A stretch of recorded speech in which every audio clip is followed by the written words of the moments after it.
However, my daughter, who has contact with brain-rotted peers every day, believes that the effects of brain rot are irreversible. Hello, YouTube fans. I'm Taylor, and this is my daughter, Tetra. Today, I'm here to discuss brain rot and the U.S. economy with you guys.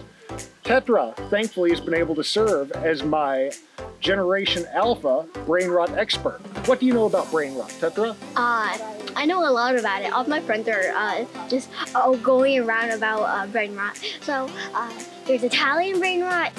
Italian brain rot is ton terror. There's like characters and stuff, and there's Roblox brain rot. Roblox brain rot is just memes of like Roblox, and your brain slowly rots because of all these memes I'm saying right now. And all my friends are made of brain rot. Tetra, out of everybody that you know at your school, how many people would you say have brain rot? All my friends. Where are we heading as a society? Are we heading into the next golden age of U.S. manufacturing and innovation? Or, as many economists theorize, are we heading towards a recession before an overall downturn in the United States economy as our global dominance finally slips away? Thankfully, it's the children who are truly the future. Kids like these ones. Bibbities and Diddy Men. Keep your phantom high, but Sigma's higher. Oh yeah, they're calling that brain rot. Because of the constant input of low-quality online content, many members of Generation Alpha and even Gen Z have been reduced to mostly random gibberish language skills. Psychological researchers suggest that brain rot has a number of negative side effects. These include a poor self-image, short attention span, reduced memory potential, social media addiction, diminished critical thinking skills, and more.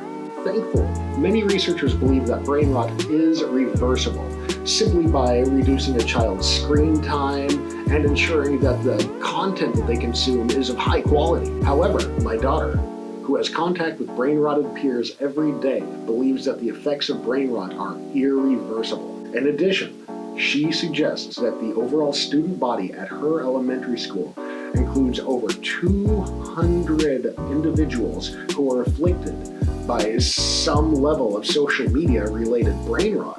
This includes girls as well as boys. Apparently, the words they might use are different. Maybe true-lulu as opposed to the familiar skibbity. Linguistic research shows that many of the terms utilized by males with symptoms of brain rot have origins in scat singing, which itself has origins in early 1900s jazz music. Words like trululu, dalulu, and solulu apparently have origins on K-pop discussion forums. Now, there could be some discussion of cultural appropriation as it relates to the social media, linguistic melting pot, and brain rot. But you know what? I don't know if we're all woke enough even for that discussion anymore. You know, if this is something that you want to hear about, that is cultural appropriation as it relates to brain rot and social media trends, let me know in the comments and I'll get working on it. As I leave you to ponder the potential ramifications of having 1/3 of our young people slowly approaching working age while barely being able to read or hold a cognizant conversation. Let's turn our attention back around to our original topic, the economy. As the USA as a whole moves into a protectionist era, we run the risk of becoming a flyover port on the global stage. Metal and wood from Canada already goes to Mexico or China for fabrication. Once completed, these goods used to flood back into the USA and they were sold cheaply. Tariffs mean many of these goods previously sold in the USA are going to be marketed elsewhere. This has already been the case for high-value products in recent history. Do you even know the name of the second biggest electronic vehicle manufacturer in the world? Because I bet you don't. It's BYD. Capital B, capital Y, capital B, BYD. It's a Chinese company, and the BYD Song is the second highest selling and potentially highest value electronic vehicle available in the world today. This vehicle is available new in China and Europe for the equivalent of $20,000 to $25,000 in US currency. And that is a hell of a deal. I have bought used cars for more money than that. And how did it end up this way? How did it end up that here in the USA, we can't even buy the best electric vehicle on the market? During the original Trump administration, a 100% tariff was placed on any automobiles from China.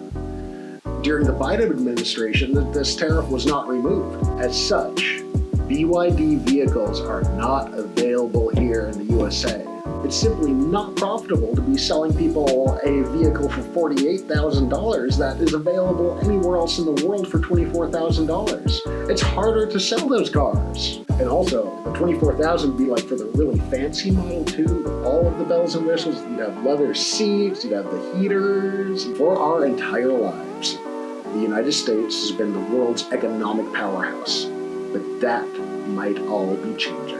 In an age where our economic priority has slipped away and our newest workers command smaller and smaller wages based on their problems with things like words and shapes, will high-quality goods even be available for purchase in the USA anymore? Will we, as a nation of consumers, continue to seek out lower and lower value goods just for that momentary rush of buying something, just something for cheap? And then, when we buy these low-quality, cheap products, will they be made in the USA? Well, that's it for today, folks. Make sure to tune in next time when we discuss whether or not I should use artificial intelligence in my productions, and whether it is literally ethical for anyone to do so.